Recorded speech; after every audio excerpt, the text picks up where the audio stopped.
Have you ever watched a docuseries about a cult and been like, how do people get into cults? Or better yet, you watch a documentary about a cult that is still active in the 21st century, and then you're like, should we be concerned about the internet, and is it easier to get into cults because of the internet now? Should people who are in cults have a platform?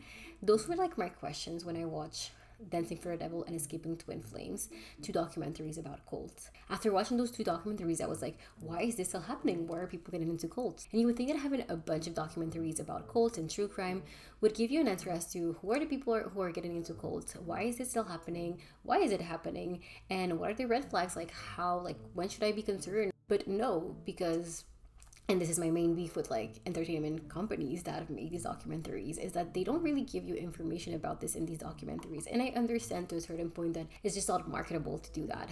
But I also think that it's a bit exploitative of the people that go onto these documentaries to talk about their life, these survivors, and people who are close to survivors or close to people who are still in cults.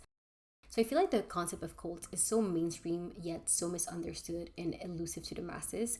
And I think that it's mainly because of this type of format and how it gives us the information about cults. So after watching these two documentaries, I was like, I still have a lot of questions. I'm going to use my sociology degree to answer to these questions and dive in. That's exactly what I did. And I dove in, I did some research. I read a lot about the literature for a lot of hours. So this is what this video is. It's about the psychology of cults. Who are the followers? Who are the leaders? What exactly is a cult? And is social media and the internet making it more easier for people to get into cults? But before getting ahead to that, let me present myself. Hi, my name is Lafi Fleur, and on this channel I analyze, dissect through a psychosocial perspective and give my opinion on cultural phenomena and then bring it to you guys. I also have a little side quest where I review the discography of a specific rap artist. If any of this strikes a chord with you, feel free to check my other content and give it a like or subscribe. If you're not yet sure if you want to subscribe, that's okay, I understand. Feel free to consume the content and then decide. Anyways, without further ado, and I'm yapping a lot, let's dive into this. It seemed that by the end of the 60s, beginning of the 70s, there was a proliferation of cults, a cult baby boom, you might say, happening in tandem with the baby boom post-World War II.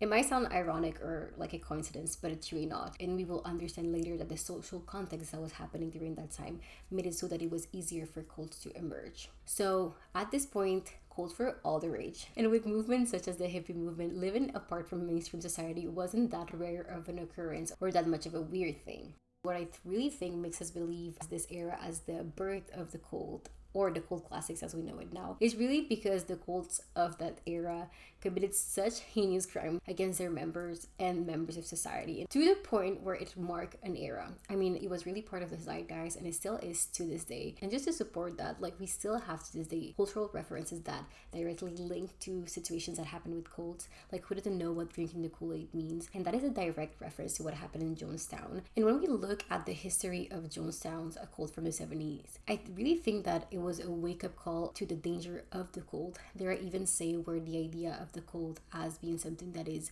evil and insane emerge. That, and I think really the crimes of the Manson family, I mean, who can forget that? But despite what some may believe, this was not the beginning of cults, nor was the end.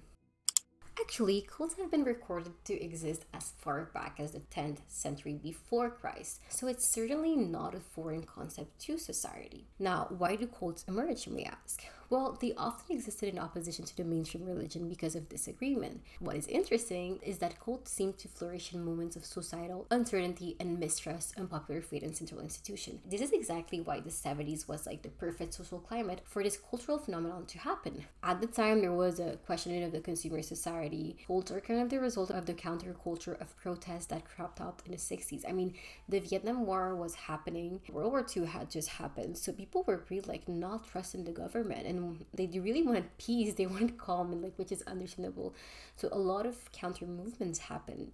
Like I said, the hippie movement, all of that exploded with the Beat generation, and then it fed on the end of millennium fears, ambient catastrophism, and the successive Holocaust. Now, I want to highlight that although we tend to think of cult as strictly related to Christianity, this is not always the case. As a matter of fact, it's not the religious aspect that defines the cult, but rather their power structures and dynamic by which they function. Additionally, the fact that they are based on a charismatic authority, which is really important. And I say define, but it's hard to have an absolute definition of what a cult is or what makes a cult. Sects and cults are constantly evolving through time, and they tend to mix external influences with their own. So for example, both in the Davidian branch and the LDS movements, the scriptures were changed at some point, so polygamy became socially accepted. So you can see how like it just changes to sometimes the mood of the leader, independent also like the social context. Despite the fact that like we cannot really define what a cult is, or like we cannot say strictly this is what a cult is, there are still patterns that seem to come back time and time again in cults and sects. And this is what most literature bases itself on to analyze the mechanics of cults. So to get back to my initial point, it is not always based on Christianity or religion for that matter, but most literature has focused on religious sects, probably because they have been notoriously really bad in the past centuries and the one that have made the most uproars. I have already mentioned a few of these Christian-based cults, and you may wonder, why are Christian cults so prevalent in Western society? This also has an explanation. So, to quote Abgral, studies on Christianity show that sects have multiplied since the Middle Ages in opposition to the official church. Then the discovery of the New World helped to the multiplication of sects in America. So the colonizers did what they do best, and they went ahead and spread their beliefs, and the dominant religion was Christianity. Obviously, that mixed with the culture that was already here in America. If Christianity is your dominant religion, and then we know that cults happen in opposition to the dominant religion in the mainstream society, what will tend to happen is that, well, we're going to have variants of that religion, which is what we have seen happen with most American cults, which often base their doctrine on the Bible and are often being led by men saying that they are Jesus reincarnate, and from there diverging from the dominant dogma. If we leave for a moment Christianity, there has been sects of Eastern inspiration. Often they will be based on various interpretations of Zen Buddhism, Hinduism, and Islam. Their practices are centered on the search for mystical ecstasy, organized around the masters, holder of supreme knowledge, these masters are. And then there's always the mix of both. Now, these are broad facts about the history of cults and the reason for existence. Let's move on to what the patterns of cults are. So let's review the main features of a cult, which is an important tool if you want to learn how to spot the red flags. First thing first, it is a group that follows a dominant/authoritarian leader. And this is central, as this person and his idea will become the structure and the basis origin of the cult. The leader claims to be or is regarded by the followers as infallible and divine. And then, of course, your special membership card is determined by this person. The belief is that the cult is superior. It has the ultimate and absolute truth about the way of living in the world. It has its own belief system that tends to be very rigid. And failure to comply to the system can lead to severe physical and mental punishment, or worse, being excommunicated from the group. The group has to renounce the world. This is more rigid in religious cults. In other forms, it's about isolating and devoted exclusive commitment to the group. It's just like isolating yourself further to really become part of this collective. The cult demands unquestionable self-sacrifice.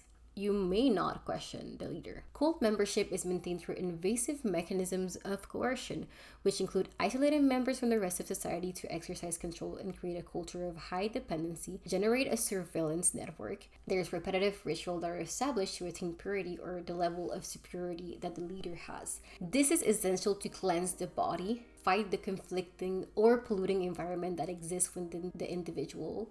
These rituals are also done to unify the group and create a sense of collective effervescence, which we will get on later. This is like kind of my favorite. Danger and crisis are constant. Therefore, one needs to be protected by connecting with each other, making the faith stronger. More often than not, the cult will exploit members by making them do unpaid labor and taking control over their finances. Giving money to the organization is common and sometimes an obligation. Opposition to this can lead to abandonment or shunning from the leader, because this would be automatically like disobeying the system and not complying to it, right?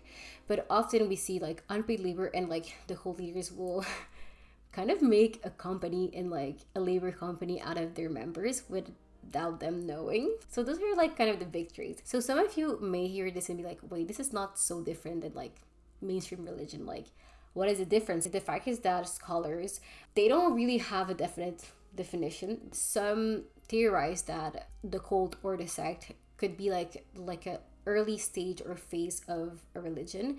And then the difference would be that a mainstream religion eventually comes to fruition and becomes a dominant religion, whereas like the cult stays small, and some will just die out. You hear about this now, you know the structure of a cult. It seems very rigid. It seems very like a prison. Then who gets into cults? Who are these individuals and why are they getting into cults? That's a super good question. So the portraits are young adults between 18 to 35 who have an unstable sense of identity, prone to poorly reflected idealism at the time of recruitment. And one of the most important points is that they are a period of transition of their life, either developmental or just a transition. So it could be moving out of town, starting a new job, or just finding yourself in a place that you've never have to deal with before. These people are seeking friendships, authoritative guidance, and a sense of meaning because they're kind of lost in this world. Cults will often use addicts and specifically ill people to show their miracles and show how much whatever they're selling works, to then recruit other people. We often see a pattern of young people or just people going through a transition in need for connections or answers about the world. And it's during these highly mentally vulnerable moments that people can get recruited into the cult. And this is something that cult members are trained to look for when recruiting. They are trained to notice the vulnerabilities so they can go spot. And even in some cults, they have manuals of recruiting. And then it goes into really big details of if you see somebody who's looking sad, you should look sad as well to attract and mirror their emotion and make them feel like they're connecting to you. It's definitely not just the person, but also the cult makes it so that it's easier for you to get into it. These people also seek a lot of leadership and guidance. And interestingly, the further you are to the leader, the more chances you have to idealize him. And that makes sense because if you don't see him, you can't really see his flaws. You can only have the idea of the person. And then that will strengthen the bonds that are developed in cults. What is really attractive to people that get into cults is that in the case of religion, or just divine or supernatural things, it's usually giving to things that are at a higher level than humans. But cults make that superiority state accessible to human beings. And that's why people are I want to be just like that. The cult gives you a simple manner to navigate the world and navigate your identity. Obviously, when you're in the cult, the members are good and the rest of the world is bad. So it's really black and white. This dichotomy makes navigating the world so much easier because you don't have to confront the fact that reality is actually way more nuanced than that, and that we're probably all morally gray characters in this story. So the world becomes just simpler and more reassuring place. The cult not only resolves the issue of what is life and who are we in this world, but it also gives community and connections to those that are in it. If you live within the sect or you just spend a large amount of time within the community, you automatically have friends because you are having something in common, which is the belief system that you both are following. And you're never alone. So shall we hypothesize that these individuals crave human connection to a point that it might not be healthy?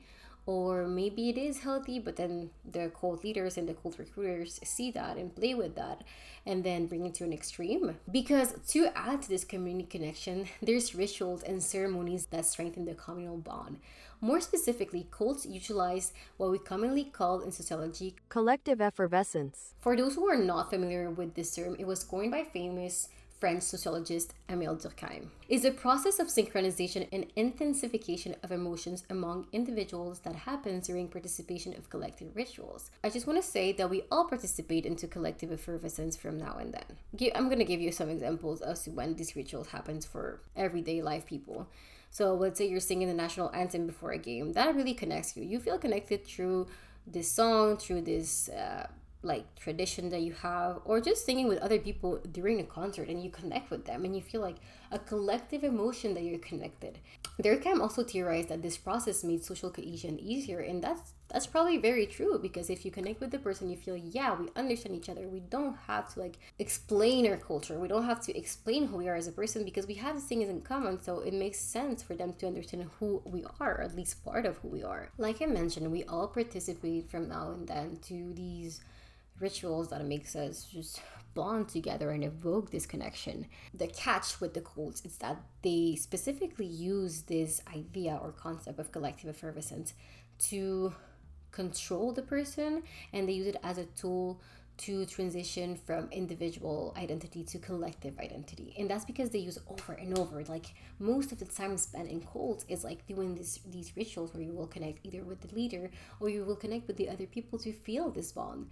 And this is harmful for the individual because their sense of self will only exist within the group identity. And if the individual is young or simply hasn't a clear sense of his identity and personal boundaries, this means that he will just kind of get swallowed into the hive mind, which is led by the cult leader, who more often than not, if not always, doesn't have the best interest in heart for his members. And just in general, just like this, self-identity is vital for human beings. Now, I don't want you guys to get the idea that it's all about the member or like people who are this way that makes them go into cults. Obviously I mentioned it before, but like cults have way to recruit. We know that cults have what we call the courtship stage, and this is when they will try to convert you. Naturally, they will sell their product as glamorous, all loving, and this marvelous thing. Then once you are in it, that's when really the psychological and the physical demands really start to hit. Now, from what we can observe, there will always be true believers that will never really express their disagreement and will die in the cult. But I really think that those type of members that believe so much in these organizations, it really comes more from a place of fear than true bliss. I don't really think that anybody really enjoys being in a cult except like the cult leader who has like all the control. This leads to the question, why don't they just simply leave the cult? Well, on a basic level, sometimes leaving can be dangerous. The members may threaten you with physical punishment if you're found out. Traditional cults where people are isolated are often hard to leave because of the level of surveillance that exists. And this is one of the main ways in which cult members are limited. Now, I feel like this is in the context of like you live within the cult. On a psychological level, there has been a paradigm shift. What that means is that your whole worldview has changed. And the literature explains that the conversion can be gradual or sudden, but there's definitely a shift in the way that these people see the world, which goes to the point to affect the way that they construct their life and their identity. So when the group, or more so the leader, has indoctrinated you with the idea that the outside world is tempting you or that your thoughts can be contaminated and you believe this, like this is your new way of seeing the world, it's kind of like a mental prison. And in this manner, cult indoctrination works in ways that makes it so the rules are integrated by the followers. So it's like you have a mini cult leader in your head. Imagine just having to deconstruct everything that you believe. And for some people, they've spent years in these places. They entered these places when they were like really young or just creating their idea of what their identity is. So it might be based off on just this. And then you're asking them to just like leave that. Not only this, but remember that the cult followers have probably spent hours on end on these groups doing rituals that alter the mind, which tires them, and that facilitates the integration of this belief system. So they truly believe in these doctrines, and even if they wanted to doubt, I don't think they have the time. Like these rituals are constant and leave little time to the person to think for themselves and itself. And on top of that, leaving means cutting off your social life kind of, and the social bonds that you have created, which are so strong because they have been like drilled into you in ways that make the brain be altered. So that means being alone and starting again from scratch, because obviously if you leave, they will shun you. On a more one-on-one level, I want us to think about this like being in an abusive relationship. A person may have devoted a lot of time and energy to create this relationship. There's part that they may love and be fond of. And in the cycle of abuse, there will always be love bombing, followed by abuse, and then once again love and care, which creates a disorganized attachment or an intermittent reinforcements. This is objectively the hardest form of attachment and reinforcements to walk away from and cut off. But there's hope. Many people escape cults, but it's definitely a hard thing to do. And here we're not even talking about the people who are born into cults, which is even harder to leave. Getting into a cult often leads to distress. It really is hard for the people that get into these cults. There's a lot of negative consequences for the mind. We have one side of the dynamic now. Now we need to know who is the cult leader. There is no definite profile of a cult leader, and what it seems like there's no definite anything in the literature about cults and religion. But some traits are more typical than others, such as being charismatic, authoritarian, deceiving people, and someone who easily manipulates others. Makes sense. The literature explains that there's potentially 4 types of profiles, which are brilliant thinkers or leaders with behavioral or ideological oddities, con artists who know how to exploit others people's credulity to market their product, people who are mentally ill, especially those suffering from paranoia, hysteria, and hallucination. Their belief become contagious and create mass hysteria. And then obviously the human brain is purely that categoric. So they are those who fall into all of these three profiles and navigate into that. I also want to add that from what I've seen and what I've reviewed, it seems like most of them could have mental conditions that are comorbid with narcissism. And also most known leaders have been later diagnosed by professionals as psychopaths or sociopaths. I think that like most known cults are the ones that are led by these characters because of the length that these leaders are willing to go to with their rules and actions due to their pathology, so they don't really feel remorse about it. So they end up badly harming their followers and sometimes society. Despite their profile, there's still some consistency as to how the cult leaders present themselves. Without going too much into details, but always feel free to check the literature down below if this is something that interests you. These leaders often change their biography to fit the narrative of being superior or having achieved a higher level of enlightenment compared to the rest of humans. They embellish their stories and soon also get wrapped up in their webs of lies, and naturally they start playing into their characters because otherwise they would just not make sense and not be cohesive, and that means that they could lose their status. The leaders have gone through life experience that separate them from the rest of the group, and often the idea of immortality through their given title becomes tied up with their role. Either this or they have direct contact because of their elite status with the higher power that they claim as the truth.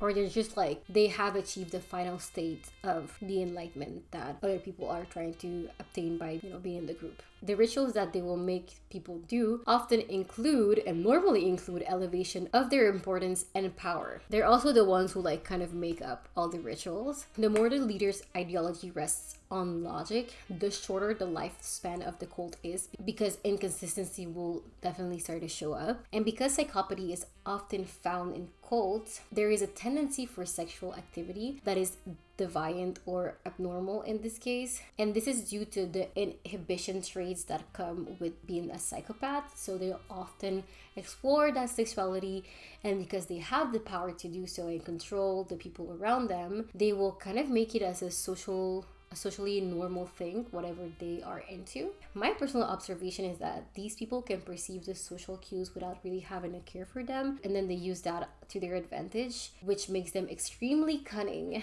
This is like hypersociability without the range of emotions that make neurotypical people able to feel guilt. And guilt is very necessary for human beings, and it's necessary for the cohesion of the group. Okay, so now we know about a little bit how a cult functions, what happens in it. How come people are still getting into cults in the 21st century is the next question that I'm going to answer. I found myself watching these videos and people talking about how they get into a group, a self-help group, lifestyle group, and then all of a sudden things lead to one thing to another, which makes them realize that they're in a cult. And that's how people are getting into cults in the 21st century. That's exactly what is happening in the case of Escaping Twin Flames, where the people who are in this cult are not necessarily looking for the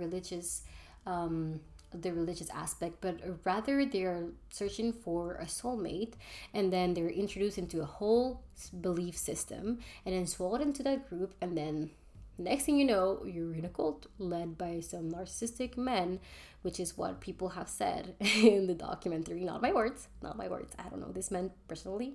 People are not getting into religious cults. But just because they enter self-help groups or lifestyle groups that are not necessarily religiously based doesn't mean that it's not a cult. Like I mentioned earlier, cults are not about religion. It's about the dynamics of them. So any type of group really could fit into that. It's really more about how they work. The self-help cults have existed for a long time, but they really flourish in the US. And at the core, it's about the power of the mind. It's the law of attraction, which is a common theme in the modern self-help world. It's a mix of rejection of traditional beliefs and an outlook towards Eastern spirituality. In general, in our culture, there's been a shift towards New Age spirituality, marked by a spiritual but not religious identity in Western society. Self-help groups or lifestyle groups are becoming increasingly popular because of two reasons. There has been a decline of organized religion and the loosening of tradition, which has led to a state of general insecurity. People are therefore seeking guidance about how to live their lives. That and the fact that we live in a low trust society. Now, low trust society doesn't mean that there's an absence of trust, but rather a growing distrust of institutional experts and elites, both of which result in people seeking alternative figures for wisdom and advice. The other type of cult that emerged in the last decade, which has put scholars in a state of bamboozlement because they can't yet say absolutely this is a cult, are decentralized cults. I think that giving you an example will make this make more sense. QAnon, which appeared in 2017, was a movement that was led by a figure who was anonymous, and it was on a forum or like a chat group, whatever it was. I'm not really good with these, but like it was public if you went on the website or whatever that was in. And then this leader started a movement by posting conspiracy theories, and then people would act on them. But the leader of this group never revealed his identity and didn't seem to really work in a traditional cultish manner. So he didn't really behave as like a leader in the sense that he didn't want to be uplifted or elevated and didn't want people to elevate to his level. But there was definitely a belief system that was installed and people did act on it. So that really complicates traditional understandings of what constitutes a cult and how the leadership structures ideologies of a cult are used to control members really send scholars into shambles. What the statistics show now is that there has been an increase of people getting into cults. And you might ask, is the internet or social media making that people are more likely to get into cults? The simple answer is no. Social media is not the reason as to why people are getting more into cults, but social media and the internet does act as a facilitator to these cults. It gives more range to the cult and more access to different users of different age to sect-like groups. Now, the internet does change the structure of the cult. The internet is a really interesting factor that has changed everything in our life, and this is not an exception. Online cults tend to rely on influence, repetition, and propaganda to encourage conversion and commitment from their followers, as opposed to traditional cults that isolate much easier because there's this in-person component. And we can really see this in like Escaping Twin Flames, where the cult leader is like, he gives his like classes or whatever on the internet and on Zoom, and he can really like access to a lot of people internationally that come to his class to listen to what he has to say and install a belief system. There's also like QAnon that apparently had more access because of the internet. It does not, in my opinion, change who is more at risk, who the leaders can be, because as we saw in Dancing for the Devil or Escaping Twin Flames, the leaders are still acting the same. The structure is like kind of still the same way. And the recruitment, I don't think is different. Some people might think that the recruitment is different or just like innovative, but cults have always had different ways and sometimes odd marketing strategies. What I believe so though is that it might make people who are younger and looking for an identity, since we have access to the internet much earlier now, to get into these cults. The problem also with the internet, and as to why it facilitates, it's because we have so much information on the internet. There's so many things going on at the same time and so many opposing views that you might find yourself not knowing where to land, and you're searching for an identity, so you might fall into a group that might be more into what your social context is. And that's where like the internet might create a social context in which it's easier to get into a cult, or people are more likely to get into cult. It does seem though like religious cults are really embracing social media, and they really see the internet as a way to be more present in the culture. And I say this because for some reason or another, my For You page always finds itself showing me content about like Mormons and like trad wives and conservative opinions, and I'm like, absolutely not. I do not agree with like idiotic opinions by any means. But I can see how it's so much more easier to get into a cult in that way, in the sense that I sometimes scroll and I see this content and I'm like, oh, this seems so innocent, this seems so like whatever. I go into their page because I'm curious about these women having like 10 kids, and then I see the Lord is my savior, and I'm like, okay. And then it's like they're Mormon. Okay, so that was a marketing strategy. That's how they get into like having more people. If you think about like 8 Passengers, a famous family vlog that was Christian, they were Mormons also, or Nara Smith, or Ballerina Forum. There's so many. There's literally a documentary that came out called The Secret Life of Mormon wife, it really does seem like they're really embracing the internet, and like that's really a way to recruit, not only for them but even self-help groups. It seems like they're really embracing and blending into influencer status and celebrity status to use that as a way to be cult leaders and like create little mini cult leaders and cult recruiters. I did not get into the whole influencer celebrities being like cult leaders and creating also cultish like groups, because that's a whole thing in itself. There is definitely like a way that we can think about celebrities or influencers as cult leaders, and that's exactly what these religious groups are doing with their access to the internet and by becoming so famous, so popular, by making content that seems wholesome and like you want this life and really promoting a way of living. The cultic moment is symptomatic of low institutional trust and detraditionalization, both of which encourage seekers to yearn for new authorities to give meaning and direction to life. The cultic moment also speaks to the existential loneliness and despair many people feel in the late modern life, a sense of meaningless combined with the desperate need to belong. Okay, well, that was pretty much it. I know it's very long. I hope you'll listen until the end. Now you know a little bit more about cults.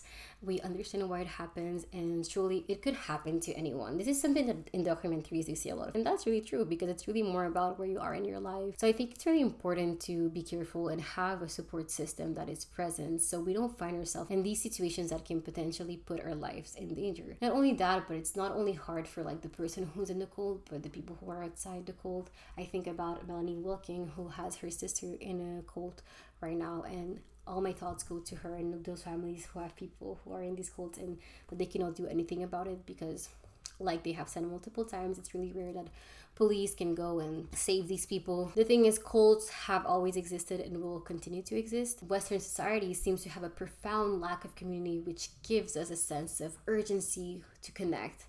There's nothing wrong with connecting. It's just about finding healthy ways to do so and being able to notice when it goes beyond just connecting and being controlled.